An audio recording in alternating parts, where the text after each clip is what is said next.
This is the first office of Amazon.com Inc. And over here, this is my desk here. He's gonna sell millions, right? For sure. He's gonna buy me a house. That's big. A Bentley.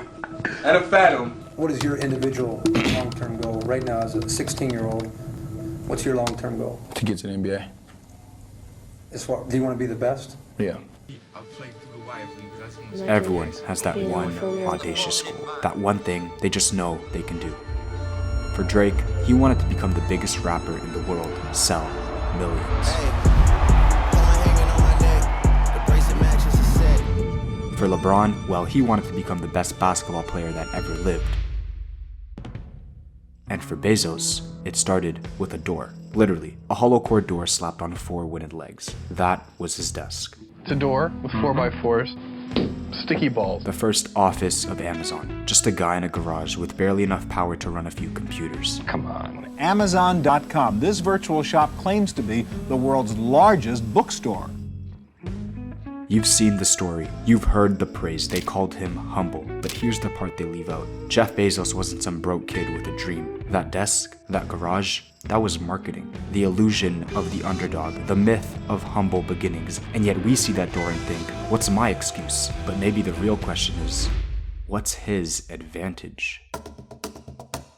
$245,573. That was how much Jeff Bezos was given to by his parents to start Amazon before it even started. In 1994, Jeff Bezos went on a walk with his boss to tell him that he was going to quit his job as a senior VP of a hedge fund by the name of D.E. Shaw, making $250,000 a year in the 90s to start a company selling books. He said, this actually sounds like a really good idea to me.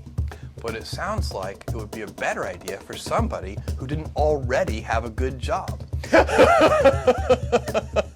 So Jeff thought about this. 48 hours, he thought it over. But his choice was already made. Bezos knew that if he didn't do this, if he didn't at least try, he would regret it for the rest of his life. But let's not kid ourselves here. Jeff Bezos could afford to fail. By the time he started, he was already a millionaire. That's not humble beginnings, that's privilege. So what the hell does this have to do with you? You're probably not a millionaire, or you weren't born rich. Your start might genuinely feel humble. But guess what? You're here, you're present, you're watching this video on a device you probably take for granted. You're getting this information for free. The reality for most dream chasers isn't a Wall Street safety net. It's often perceived as scraping by, burning out, facing constant financial fear. It's being told you can't. But the potential future for you, it's still boundless. Because you have privileges that generations before couldn't even fathom.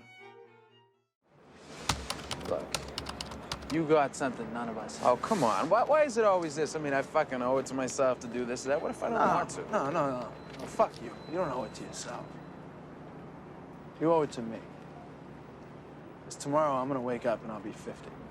And I'll still be doing this shit. And that's all right, that's fine. I mean, you're sitting on a winning lottery ticket. You're too much of a pussy to cash it in. And that's bullshit. Because I'd do fucking anything to have what you got. He was the smartest person in the room, and nobody knew it. Not the professors, the students, not even himself. Will Hunting, a janitor at MIT with a gift that could have changed the world. He was a genius, scrubbing hallways, and for a while, he was fine with that. But Will Hunting didn't owe it to himself to start, he owed it to his friends, to the millions of people who couldn't. You can be the smartest person in the world, but if you constantly sabotage yourself and never take steps to actually do something with it and live your life, then it doesn't matter at all. In the end, however, Will Hunting made a choice. He didn't take the prestigious job in Boston, but instead drove to California to see a girl. So what the hell is the point I'm trying to make? Will made a choice.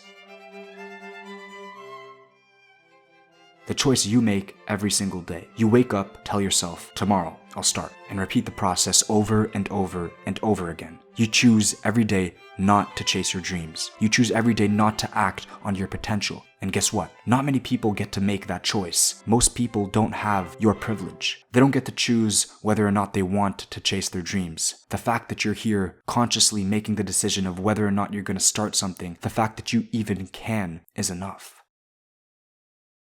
Generations lived and died without the slightest flicker of a chance to pursue their deepest desires. Billions of people will live their entire lives without ever getting the chance to ask themselves, what are my dreams? Because survival came first. But you have a choice every single day. Don't make the wrong one. Don't let your endless potential gather dust. Chase your dreams not because you have to, but because you can. Because you have been given an opportunity that is literally unprecedented in human history. You have a supercomputer in your pocket. The sum of human knowledge is just a search bar away. The ability to create, to connect globally, to build entire businesses from a spare bedroom. You will never get another chance like this again. But instead, you scroll, you delay, you say, maybe later. You keep thinking you need more time, but every single day that passes, your privilege diminishes. And then one day, for some, that privilege of tomorrow just vanishes. Without warning, without a single chance to hit play on their dreams.